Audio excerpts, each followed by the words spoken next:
Good morning! Gagawa pa ako ng ensimada ngayon. Meron pa akong harina, itlog, butter, asukal, asin, mantika, at blue Ngayon po, pagkasama-samahin ko po yung asukal at yung butter sa itlog. At i-mix ko po siya.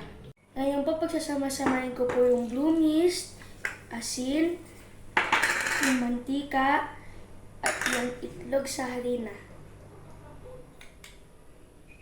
Tapos po, haluin po natin siya ng mabuti. Ngayon po, mamasa ko naman po siya.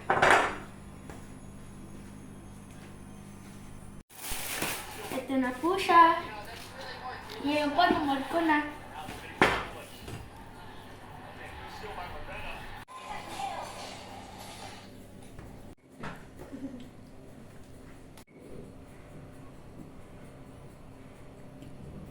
Ito na po siya. Ready na po siya i-bake. Böyle dilo. Troppo caldo, mannaggia. Ngayon po, lalagyan ko po siya ng margarine. Ngayon naman po, i-dip ko po siya sa asukal. Ito na po ang aming finished product.